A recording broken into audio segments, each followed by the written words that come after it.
Follow the smell of burning meat. Sometimes after I've been traveling a lot into many different places, I forget for a moment where I am. When people are friendly and English is common like here, things start to lose their foreignness. One place becomes like another. Families, parents with kids, familiar Western brands. I feel both at home and nowhere in particular. But then something, some small detail, a sound, a smell of something cooking, brings things back into focus. Once again, I'm outside looking in. The call to prayer signals the end of today's fast. So how's that feel? Good? My headache is getting slowly gone. So do you load up on food on the way home? Or you're going to stop and get a doner kebab? Tonight also, yeah. First a few days is not easy. But now, stomach get used to. First 3-4 days, Hard. you will be more headaches. Well, I feel better. Thank you, Allah. Riding around with Ishan, it was easy to read his comic patter and sense of humor as being a common denominator with so many cabbies everywhere. But he's not from everywhere. His is a very modern, particularly Turkish sensibility. Devout, yet tolerant in his faith. Oh, yeah. Next, some true heavy metal thunder. You don't stay in business long by poisoning your neighbors. No reservation.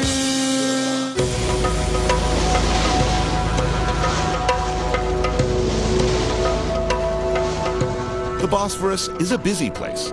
Oil tankers, ferry boats, naval vessels. Oh, and fishermen. Lots of them. Work in the waters of the Black Sea, the Mediterranean, and the Bosphorus that connects them. The mussels, I've heard, are especially good, a sort of much-loved local favorite. A bit notorious, actually, as they're rumored to be illegal. Mussels filter heavy metals out of industrial waterborne waste materials and solvents, the kind you get from, well, oil tankers and ferries and naval vessels. And they tend to store them away until you eat them. But a black market of impromptu itinerant mussel vendors selling seafood of unknown provenance with the very real likelihood of notes of mercury, cadmium, and lead in every mouthful, well, who could resist their siren song? I ask you. Nothing I like better than unlicensed seafood of indeterminate provenance. Oh, yeah. Thank you. So let's see, we got rice, spices, and unknown deliciousness. Oh, it's a big mussel. Did I mention their room temperature shellfish? Yeah, maybe one more. But then, of course, they're stuffed with rice and raisins and pine nuts and onions, maybe a little nutmeg and a squeeze of lemon. And yeah, they really do taste good.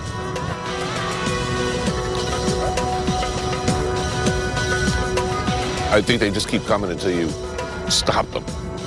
I mean, okay, so it's marginally legal, and we don't really know where it comes from and when, but it tastes good, and he seems to commingle on good terms with his neighbors. You don't stay in business long by poisoning your neighbors. Those are some delicious mussels. Well, that was quite excellent, and I think our work here is done.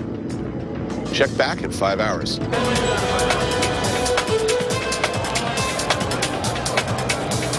Tonight, meze. What's that? It's something you see throughout much of the former Ottoman Empire, a sequence of tapas-sized small plates. Carefully orchestrated and not really a dinner for two type of a thing. Actually, it's kind of a more the better type of a thing. So Ezra's brought her friend Ozga. This place is like berserk. I mean, I see like every variety of people. Exactly. And there's a football game going on, which means a lot of people are at home watching TV. Okay. So this is how we do. We choose as many plates as we want. Oh, really? And they will bring them over.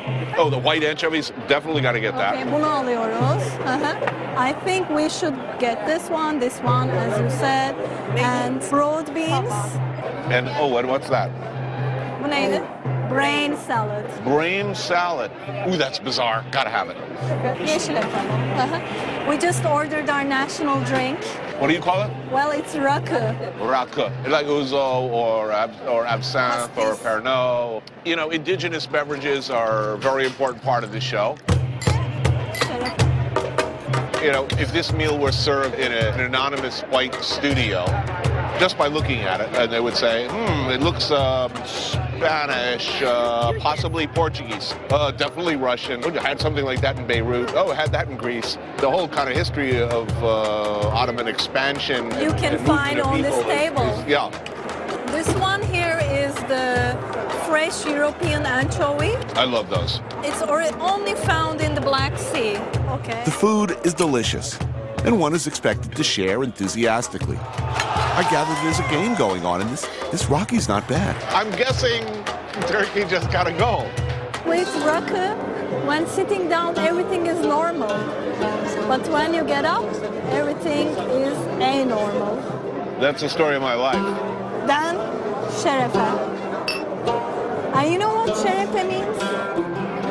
Don't stand up? Whatever we talk about on this table stays at this table. Well, not really. Did you try Turkish coffee? Yeah. Is it similar to anything you have tried before? Yes, crack. Ah, fish is here. We played a round of What's My Fish for a while before giving up in exhaustion. It's not sardine, it's not anchovy. No, it's unique to the Bosphorus Strait. Right. So it's called istavrit, and anybody who is an amateur can go with his hook and catch this fish. You eat with your hands. Right, and the head, everything. Yes, you can eat the head. The heads are good. Right? Yeah, exactly. The cheeks are famous. Well, my favorite kind of fish. Small, bony, and delicious, yes. Yeah? Uh-huh. I was eating with my American friends, and they didn't want to see the heads of the fish. I know. Those are like punk-ass loser American friends. I don't want to make eye contact with the food I'm eating. I don't want it looking at me. I understand that attitude, but it's a life's work to try to convince people to change that attitude. A nice evening, a really nice variety of very tasty food, and it certainly didn't hurt that Turkey won the game, though you'd hardly know it from the reaction.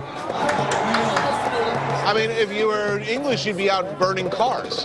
The musicians we'd managed to keep at bay all night finally closed in like feeding nurse sharks, and soon it looked like there was a very real risk of it suddenly becoming hammer time. Time to hit the escape pod. Let me get this.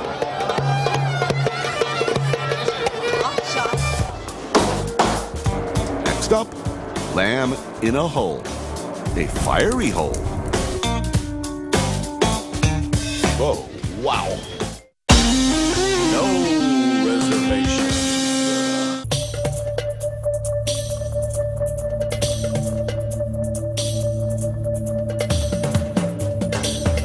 Istanbul has a special talent for absorbing and assimilating whatever it comes in contact with.